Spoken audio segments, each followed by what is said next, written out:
So the goal of this mobile first or responsive approach is to say, we don't know what kind of screen you're going to be on, we're not sure what size it's going to be, and we know that there's going to be new devices proliferating even after we finish doing what we're doing in terms of building the current site.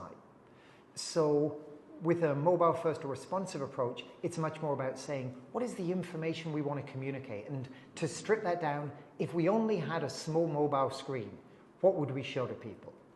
And then you kind of progressively enhance that so that as you have more screen real estate, rather than moving from a small window to a larger one, you can start to say, what could I do with that extra space? How could I use that more effectively and start to bring additional elements, whether it's a search button or related content on the side or perhaps some ads, whatever you think is appropriate for your business model, that will allow you to provide an increasingly engaging experience as you get more real estate to play with. So we've spent a bunch of time talking about mobile websites. What I want to start to talk about now is applications. So this is where we're going from something where I've got to go to Safari, I've got to type in the URL, and I've got to wait for it to download, to something that's just sitting right there on my home screen, and all I need to do is tap on it.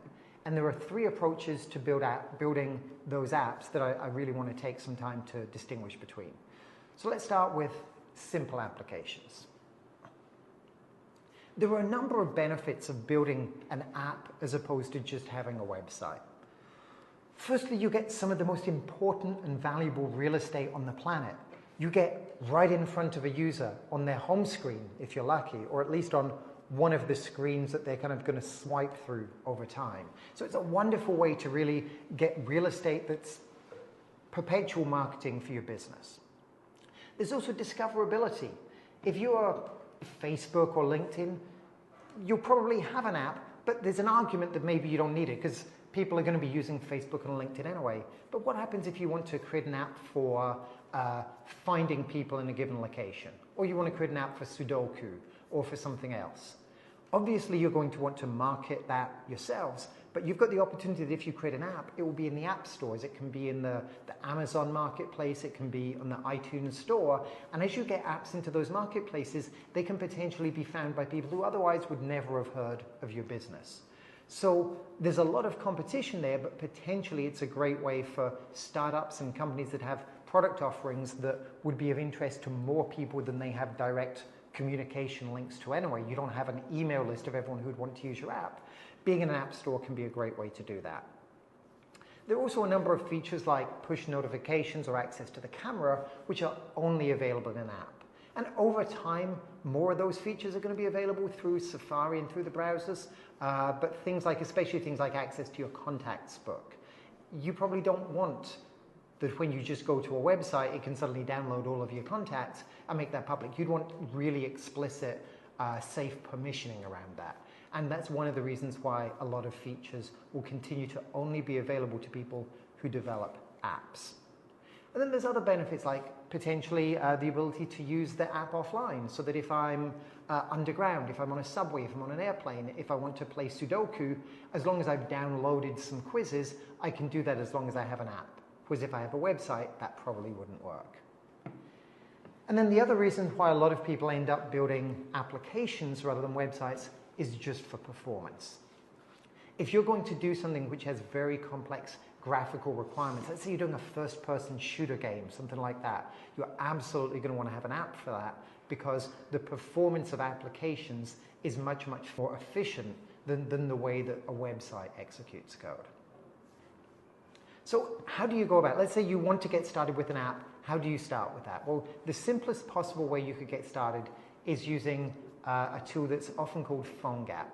Now it's actually PhoneGap, the company behind PhoneGap, Natobi, actually got bought by Adobe a while back. So now there's also a separate project, Apache Cordova, but it's basically another name for the same thing. And what PhoneGap is about is it's a way for you to think of it as a way to hack an app quickly. I think that's the best way to look at it. As it says, easily create apps with the only free open source framework that supports 7 mobile platforms. And the great thing about building apps using PhoneGap is that your developers can use skills that they likely already have. Because basically what Cordova does, or PhoneGap, that you'll hear the terms used interchangeably. These days, most people still call it PhoneGap, but if you hear Cordova, they're talking about the same thing.